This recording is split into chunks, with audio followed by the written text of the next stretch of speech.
পুরান ঢাকার মালিটোলার সেই মার্কেটে ঢুকতে চান আমাদের সাথে। আর সেই মার্কেট সম্পর্কে আমাদের কাছে যে আগাম তথ্য আছে তাতে আমরা জেনেছি সব ঘটনা জানার পরও নাকি আইন শৃঙ্খলা রক্ষাকারী বাহিনীর পক্ষেও সেখানে অভিযান চালানো কঠিন হয়ে পড়ে। বাইরের দোকানগুলো যখন বন্ধ হয়ে যায় তখন ভেতরের এসব দোকান খোলা হয়। এমন কোনো প্রসাধনীর বোতল নেই যা এখানে নেই। এ দোকান থেকে খালি বোতল কিনে নেয় নকল ব্যবসায়ীরা, আর পুরনো বোতলে ভরে ভেজাল কসমেটিক্স চলে যায় বিভিন্ন নামি দামি দোকানে। কিছু আছে পিস হিসাবে চলে, কিছু আছে কেজি হিসাবে চলে।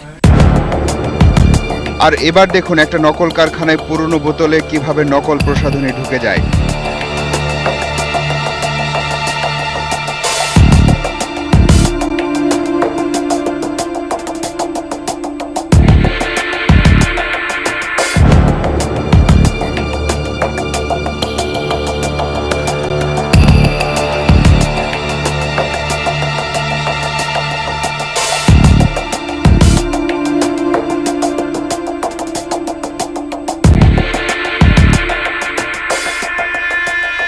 পুরান ঢাকার মিটফোর্ড এলাকা, এসব দোকান থেকে লাইসেন্স ছাড়া কেউ রাসায়নিক সামগ্রী বেচাকেনা করতে পারে না।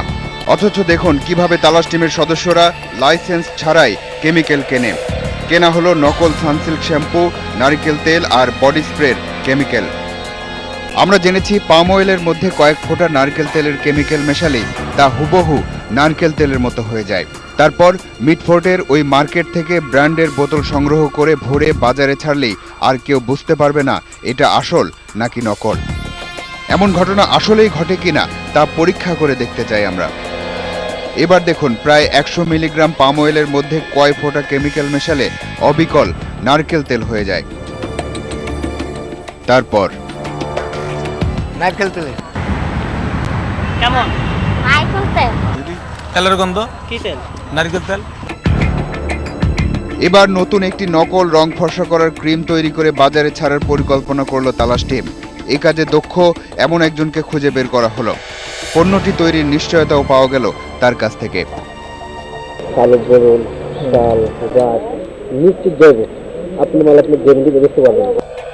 শুধু কথার কথা নয়, নতুন কিন্তু নকল রং ফর্সা করার ক্রিম কিভাবে তৈরি হয় সে প্রক্রিয়াও দেখালো সে।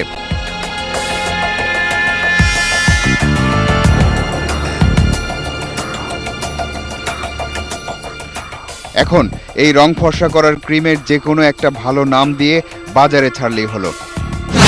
বিরতির আগে কোনো একটা জায়গায় আমরা বলেছিলাম যে রাজধানীর কিছু নির্দিষ্ট এলাকায় না গেলে নকল প্রসাধনী সংক্রান্ত আমাদের এই অনুসন্ধান অসম্পূর্ণ থেকে যাবে। এবার আমরা চকবাজারে ঢুকব। পুরান ঢাকার চকবাজার এলাকা, মনসুর খান মার্কেটের ভেতর নকল প্রসাধনীর অভিযানে তালাশ টিমের সাথে র্যাব 3-এর একটি দল, সাথে ম্যাজিস্ট্রেট আনোয়ার পাশা, বিএসটিআই এর কর্মকর্তা আর বহুজাতিক কোম্পানির প্রতিনিধি।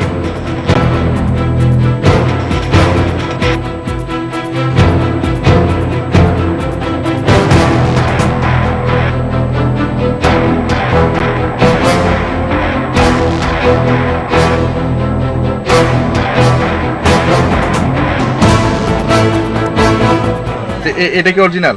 না, এটা ভালো না। এটা ভালো না। এটা কোন জায়গা? এটা দাদা চায়নার। চায়নার। এটার দাম কেমন? এটা কম দাম, এটা আপনার 80 টাকা 85 টাকা। কিন্তু আমরা তো খুচরা 2 টাকার ব্যবসায়ী, যারা কোটি কোটি টাকার লয়া পয়সা পড়ছে এদেরকে ধরেন। দামি জিনিস তো কম দামে বিক্রি করেন কিভাবে? এটা কম দামে বিক্রি করে, এটা আপনার যারা ইনপুট করে আনে এরা হয়তো পাত্তা কম পড়ে গো। তার মানে নমুনা পাঠালেই হুবহু নকল পণ্য বানিয়ে দিতে পারে চীন। এর মধ্যে অভিযানে বাধা হয়ে দাঁড়ালো পুরান ঢাকার ব্যবসায়ী সমিতি। অনেকে এটার ভিতরে ঢুকার সাহস পাবে না এই মার্কেটে। পরে 3:30টা দিয়ে শুরু হইব, গেট বন্ধ হয়ে যাবে। দরটা চাল লাগবে, আমরা মার্কেট কর্তৃপক্ষ আমরা সব সামাল দিতে পারবো। তবে বেশি একটা সুবিধা করতে পারেনি তারা। আন্তর্জাতিক ব্র্যান্ডের পুরনো কৌটা বা বোতলে ঢুকে যাচ্ছে ভেজাল প্রসাধনী। এমন পণ্যের মধ্যে পাওয়া গেছে Garnier shampoo, Sunsilk shampoo, Dove face wash, fair and lovely সহ আরও অনেক পণ্য। সুদূর চীন থেকে হুবহু নকল তৈরি করে চকবাজারে আনা হয় ওলে total effects normal 7, Olay natural white, Olay white natural, Pond's age miracle, Pond's gold radiance, Johnson baby lotion, Johnson সাবান, ডাভ সাবান সহ আরও পণ্য। এই যে উপরে কাভারটা, এটা বেশি বানায়, ভিতরটা উনি লাগেজের ভিতরে ভরে এটা নিয়ে আসে, অন্যান্য প্রোডাক্টের সাথে আমাদেরকে ভুল বুঝে বা কাস্টমকে ভুল বুঝে নিয়ে আসে। এখানে আবার এমন ব্র্যান্ডের পণ্য পাওয়া গেছে যা ওই কোম্পানি উৎপাদনই করে না। এর মধ্যে আছে ডাভ বিউটি এসেন্স, ওলে এজ মিরাকল ফেস ওয়াশ, ওলে টোটাল হোয়াইট সানক্রিম। এক শাড়িতে 8টি দোকানেই পাওয়া গেল নামি দামি সব ব্র্যান্ডের নকল পণ্য। এসব পণ্য চলে যায় রাজধানী সহ সারা দেশের দোকানগুলোতে।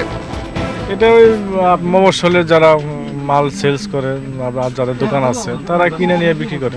আচ্ছা, বড় বড় আউটলেটে যায় না? হ্যাঁ, নেয়, কিনে নিয়ে বিক্রি করে। মানে এখানে তো একটা সিল লাগাই দিলে আমি বিক্রি করতে পারবো। হ্যাঁ, তা তো হয়। এটা দিলে ক্ষতি হবে না? না, কোনো ক্ষতি নেই, ত্বকের কোনো ক্ষতি না, লাভও নাই। এটা আর লাভ নাই কেন? লাভ ওই কেমিক্যাল দেয় নাই, এই জন্য দাম কম। ওই কেমিক্যাল দিয়ে অনেক দাম পড়তো। তো যারা কিনতেছে তারা প্রতারিত হচ্ছে না? হ্যাঁ, হচ্ছে।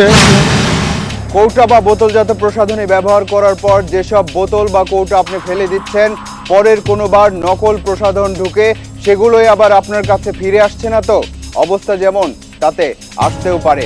তাই এখন থেকে প্রসাধনী ব্যবহার করার পর খালি বোতল বা কৌটোগুলো নষ্ট করে ফেলুন। এবার যেতে হবে। আজ চলে যাচ্ছি, কিন্তু যাচ্ছি না। পরবর্তী অনুসন্ধান শেষে তালাশ টিম আবারও এসে দাঁড়াবে আপনাদের সামনে। দর্শক, আপনাদেরকে নিয়ে, আপনাদের জন্য এই অনুষ্ঠান। লিখুন এই ঠিকানায়